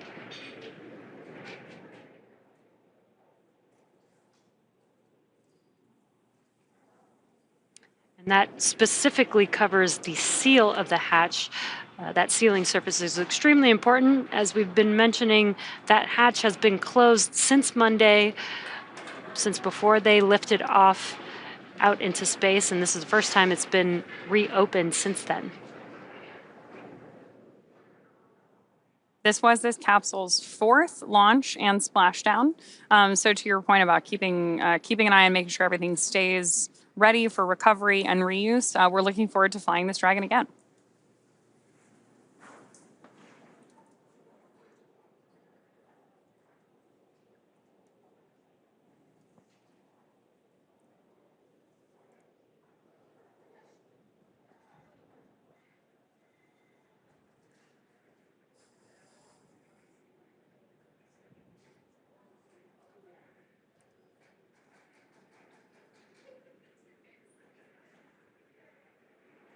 Few more steps here while we're standing by for the egress of our Fram2 crew out of their Dragon spacecraft.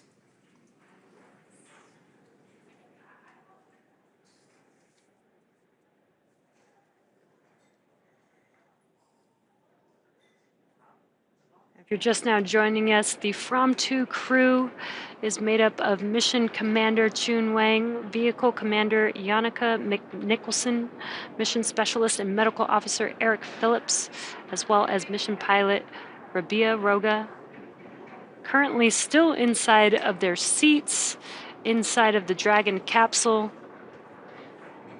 and will soon perform their last research experiment of exiting the capsule unassisted.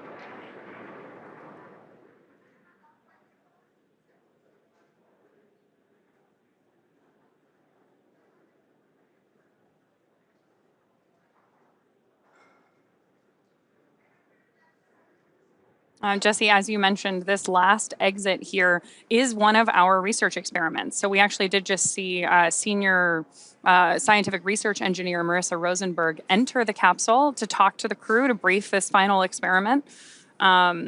She's been working very closely with the crew throughout their preparation for launch on all 26 of these experiments.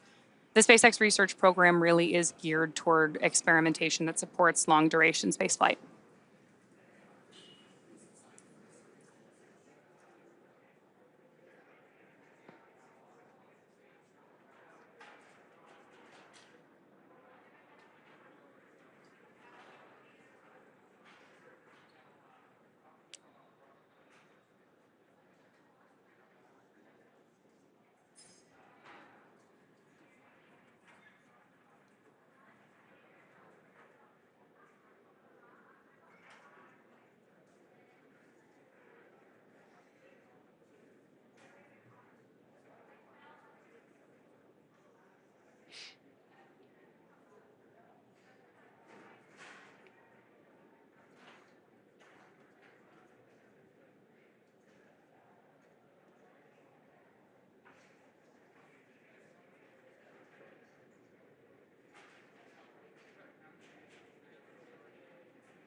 A great view of our Fram2 crew just before they exit the spacecraft.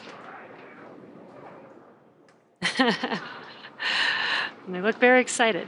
They do look really happy. I think it would be hard not to be coming back from like the first polar mission, people you've known a long time, worked with before.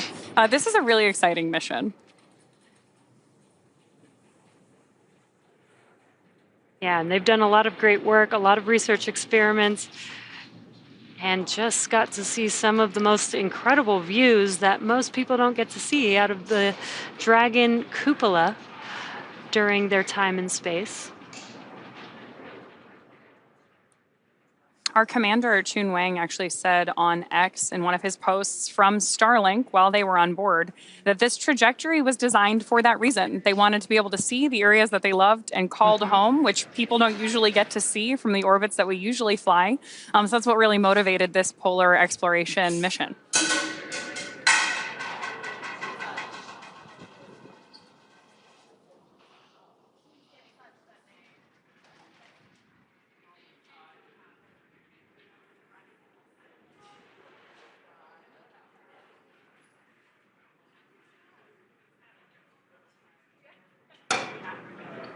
Now, as a reminder, the crew will be exiting the spacecraft unassisted, but the recovery team is there,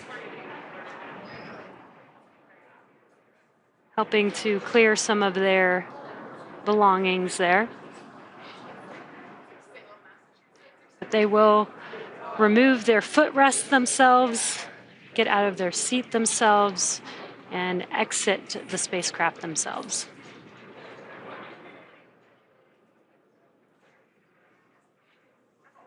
On your screen closest to us is Mission Specialist and Medical Officer Eric Phillips. Next to him in the pilot seat is Mission Pilot Rabia Roga. Looks like Rabia is the first one who's going to exit Dragon here.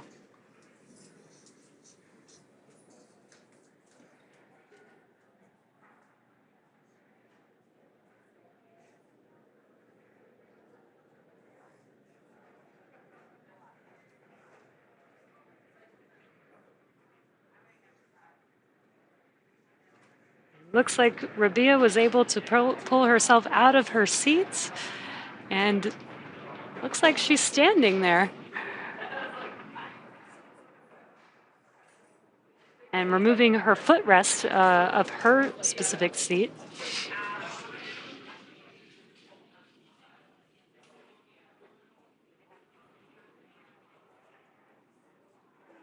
Oh, it looks like some cargo, actually.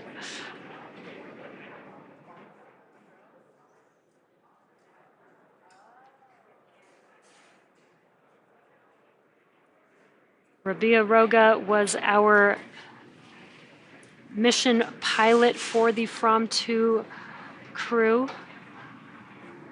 It was the first to get up out of her seat and exit the spacecraft.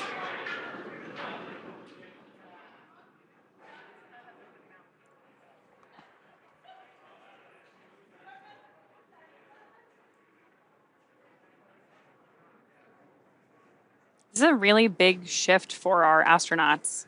And there she she is standing and very happy and excited. Oh, that's great. Awesome. Mission pilot Rabia Roga of the Fram2 crew.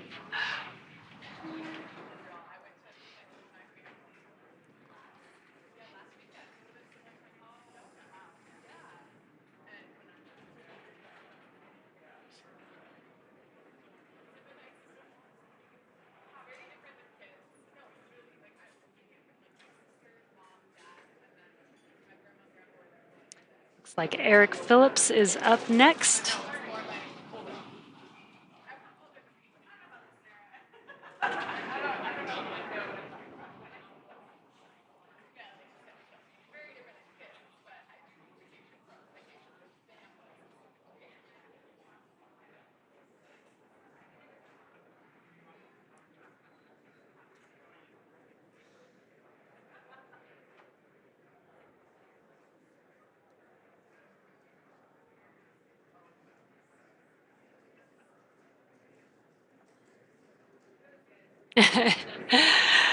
And there's Eric Phillips standing tall.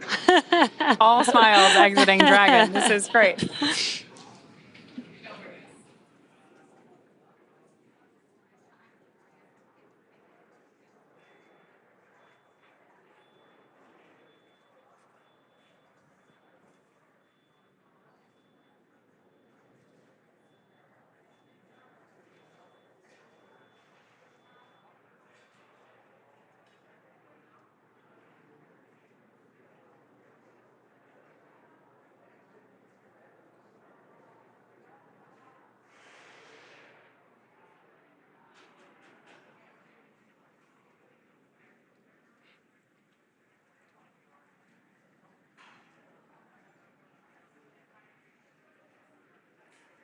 And looks like Vehicle Commander Jannica Mikkelsen is now out of her seat.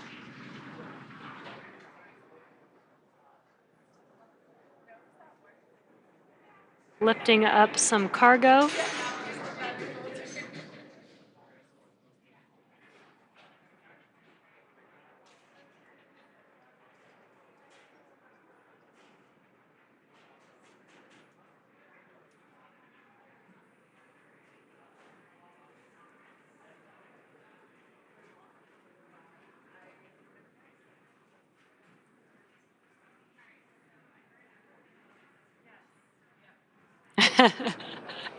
And there she goes. Jannica Mikkelsen. Very, very excited.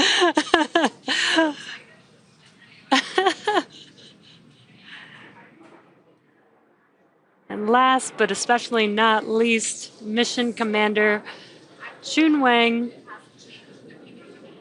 will conclude this final research experiment in a few moments.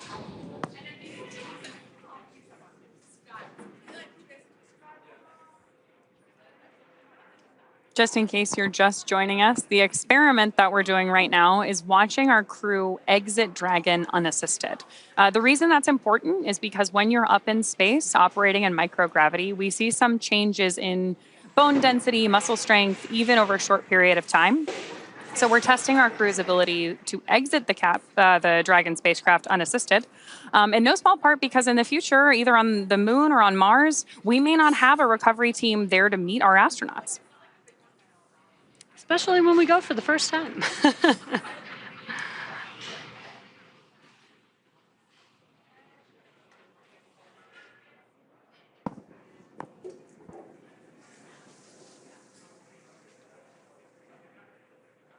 Again, this is our mission commander, Chun Wang, exiting Dragon.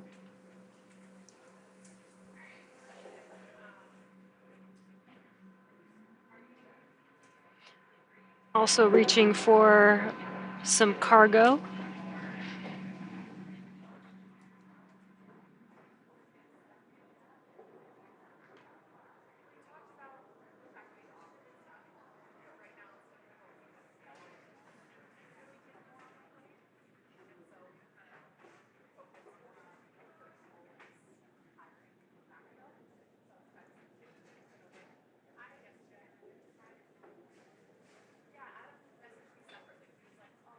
And Mission Commander Chun Wang has now exited the spacecraft. What an awesome team, awesome mission, and a diverse group of experience. Excellent mission. This was an awesome, very unique and different experience, and I can't wait to hear more from the crew and what their experience was like on orbit. Now with our Fram2 crew now safely back home on Earth and getting checked by our medical team, the crew will next be catching a helicopter flight back to shore, and soon they'll rejoin their families. Over the past 4-day mission, Fram2 became the first human spaceflight to orbit Earth's polar regions. The crew conducted 22 research experiments while in orbit, including research studies and experiments designed to advance both human health here on Earth and during long-duration spaceflight. And over the course of the mission, the crew achieved several firsts, including the first X-rays to be taken in space, opening the door to a vast array of clinical research and engineering applications. Fram2 was also the first time exercise has taken place on Dragon, and the crew performed the first ever study to grow mushrooms in space, with the goal of helping astronauts meet their nutritional needs on long-duration space missions like those to Mars. And today was the first time a Dragon crew was recovered on the West Coast. So many incredible firsts. Thank you so much for joining us this week for the Fram2 mission. And as always, make sure to check x.com/SpaceX for updates. I'm Jessie Anderson. And I'm Ronnie Foreman. Thanks so much for joining us. Have a great weekend.